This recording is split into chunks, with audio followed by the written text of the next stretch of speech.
आम्ही सगळ्या नोकरांना काढून टाकलं आणि सुजीत इकडची काडी तिकडे नाही करणार आणि तनिषा तिचा जशी काही महाराणीच झालीये, जरा कामाला हात लावत नाहीये। मी मालकीण असून घरात नोकरांसारखं काम करतेय।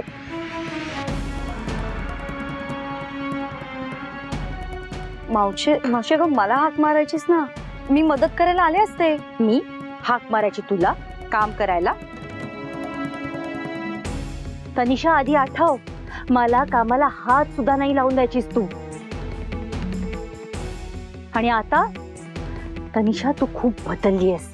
तू ना संचितासारखी होत चालली आहेस, स्वार्थी आणि कामचुकार।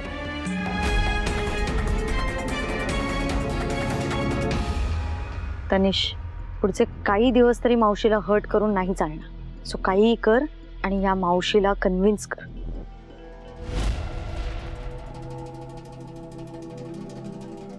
मावशी मावशी मावशी हे बघ, आय एम सॉरी मावशी, माझ्यामुळे तुला त्रास झाला, पण प्लीज तू गैरसमज नको ना करून घेऊस।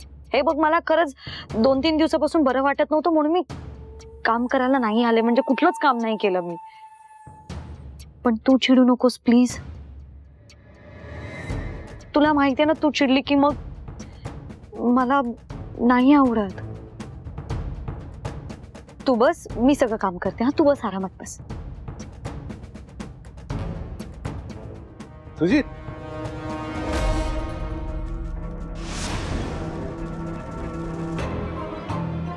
काय प्रकार चालवलाय तू?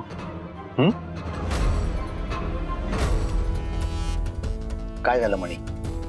स्वानंदीला का त्रास देतोयस तू? तू जो त्रास देतोय ना, त्या जाब विचारायला आलोय मी। मी काय स्वानंदीला त्रास दिलाय? स्वानंदीला चिठ्ठी का लिहिलीस? का तू तो विषय उकळून काढतोयस? हे बघ सुजित, हे थांबवून तर जड जाईल तुला। पण काय बोलतोयस तू? मला काहीच कळत नाहीये। स्पष्ट सांगशील का काय झालंय ते? स्वानंदीला चिठ्ठी कोणी लिहिली, तुझा गुन्हेगार कोण आहे, तुला जर जाणून घ्यायचं असेल तर इतक्या वाजता इथे भेट। काय गरज आहे? तू काय बोलतोस? तुला तरी कळतंय का? मी काय सगळं उकरून काढेन? मी का तिला सत्य सांगायला जाईन? मला काय वेळ लागलाय? सुजित, मी तिथे गेलो होतो तर कोणी नाही, पण तुझी गाडी पास होताना बघितली मी। माझी गाडी? त्या गाडीचा नंबर बघितलास?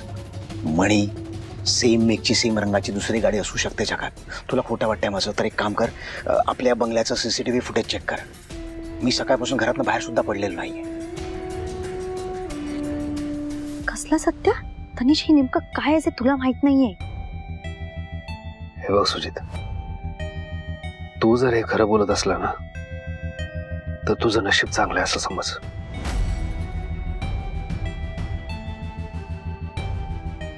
मी तर यातलं काहीच केलेलं नाहीये आणि तनिषाला सुद्धा काहीच माहित नाहीये। कोण असेल या सगळ्याच्या मागे?